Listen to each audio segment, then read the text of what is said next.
Terima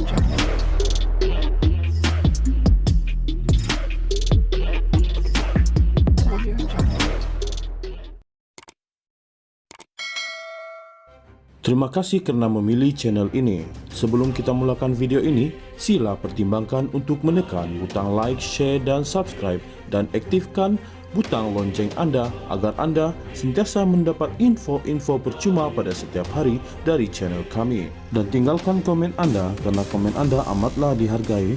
Terima kasih. Bekas Perdana Menteri Mahathir Mohamad secara menyindir mengucapkan tahniah kepada Perdana Menteri Anwar Ibrahim kerana berjaya mengurangkan rasuah di negara ini.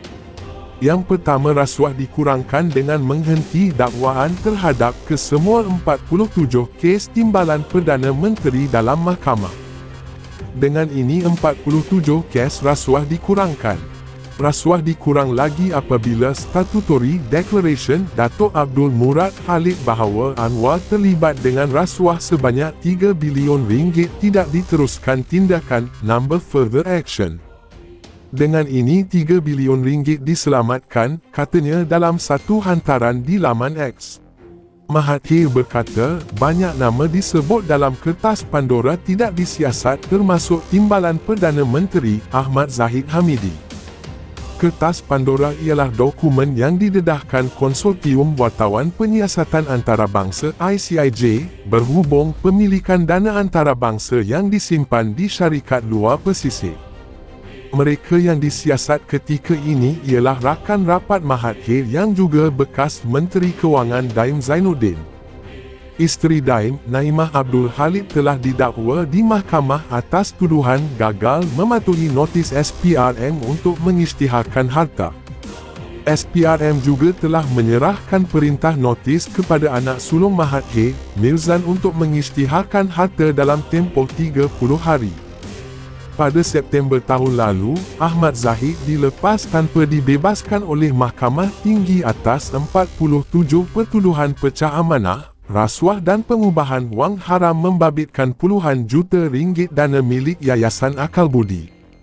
Dalam pada itu Mahathir turut membangkitkan tuduhan bahawa Anwar memiliki aset lebih 3 bilion ringgit seperti didedahkan oleh bekas penolong Gubernur Bank Negara, Abdul Murad Khalid, kira-kira 24 tahun lalu.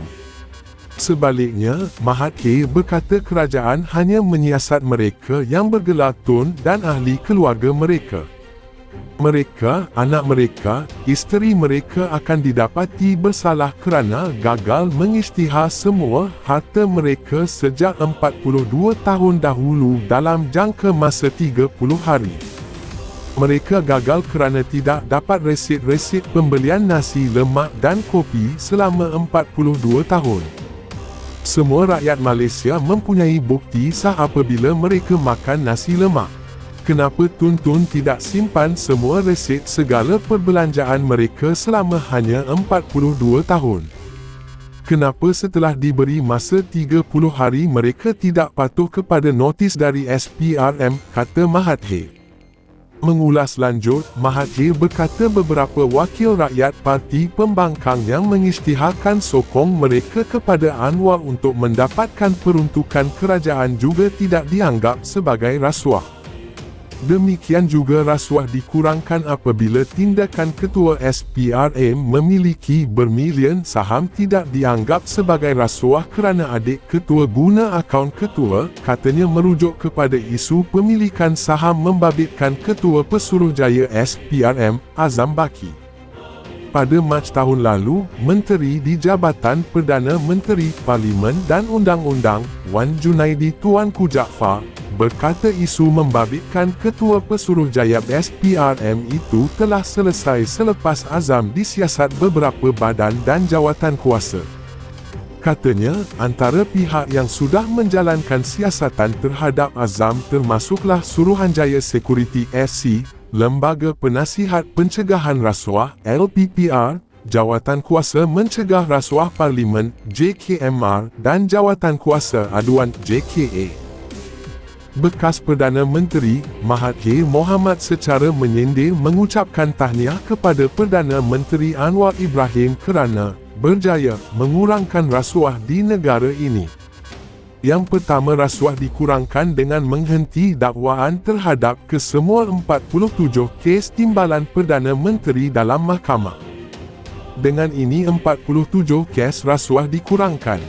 Rasuah dikurang lagi apabila Statutory Declaration Datuk Abdul Murad Khalid bahawa Anwar terlibat dengan rasuah sebanyak 3 bilion ringgit tidak diteruskan tindakan number further action. Dengan ini 3 bilion ringgit diselamatkan, katanya dalam satu hantaran di laman X. Mahathir berkata, banyak nama disebut dalam kertas Pandora tidak disiasat termasuk Timbalan Perdana Menteri Ahmad Zahid Hamidi. Kertas Pandora ialah dokumen yang didedahkan Konsortium Wartawan Penyiasatan Antarabangsa ICIJ berhubung pemilikan dana antarabangsa yang disimpan di syarikat luar pesisir. Mereka yang disiasat ketika ini ialah rakan rapat Mahathir yang juga bekas Menteri Kewangan Daim Zainuddin. Isteri Daim, Naimah Abdul Khalid telah didakwa di mahkamah atas tuduhan gagal mematuhi notis SPRM untuk mengisytiharkan harta. SPRM juga telah menyerahkan perintah notis kepada anak sulung Mahathir, Mirzan untuk mengisytiharkan harta dalam tempoh 30 hari. Pada September tahun lalu, Ahmad Zahid dilepas tanpa dibebaskan oleh Mahkamah Tinggi atas 47 pertuduhan pecah amanah, rasuah dan pengubahan wang haram membabitkan puluhan juta ringgit dana milik Yayasan Akal Budi. Dalam pada itu Mahathir turut membangkitkan tuduhan bahawa Anwar memiliki aset lebih 3 bilion ringgit seperti didedahkan oleh bekas penolong Gubernur Bank Negara, Abdul Murad Khalid, kira-kira 24 tahun lalu. Sebaliknya, Mahathir berkata kerajaan hanya menyiasat mereka yang bergelar Tun dan ahli keluarga mereka. Mereka, anak mereka, isteri mereka akan didapati bersalah kerana gagal mengisytihar semua harta mereka sejak 42 tahun dahulu dalam jangka masa 30 hari. Mereka gagal kerana tidak dapat resit-resit pembelian nasi lemak dan kopi selama 42 tahun. Semua rakyat Malaysia mempunyai bukti sah apabila mereka makan nasi lemak. Kenapa Tun tidak simpan semua resit segala perbelanjaan mereka selama hanya 42 tahun? Kenapa setelah diberi masa 30 hari mereka tidak patuh kepada notis dari SPRM, kata Mahathir. Mengulas lanjut, Mahathir berkata beberapa wakil rakyat parti pembangkang yang mengisytiharkan sokong mereka kepada Anwar untuk mendapatkan peruntukan kerajaan juga tidak dianggap sebagai rasuah. Demikian juga rasuah dikurangkan apabila tindakan ketua SPRM memiliki bermilion saham tidak dianggap sebagai rasuah kerana adik ketua guna akaun ketua, katanya merujuk kepada isu pemilikan saham membabitkan ketua Pesuruhjaya SPRM, Azam Baki. Pada Mac tahun lalu, Menteri di Jabatan Perdana Menteri Parlimen dan Undang-Undang, Wan Junaidi Tuanku Jaafar, berkata isu membabitkan ketua Pesuruhjaya SPRM itu telah selesai selepas Azam disiasat beberapa badan dan jawatan kuasa. Katanya, antara pihak yang sudah menjalankan siasatan terhadap Azam termasuklah Suruhanjaya Security SC, Lembaga Penasihat Pencegahan Rasuah LPPR, Jawatan Kuasa Mencegah Rasuah Parlimen JKMR dan Jawatan Kuasa Aduan JKA.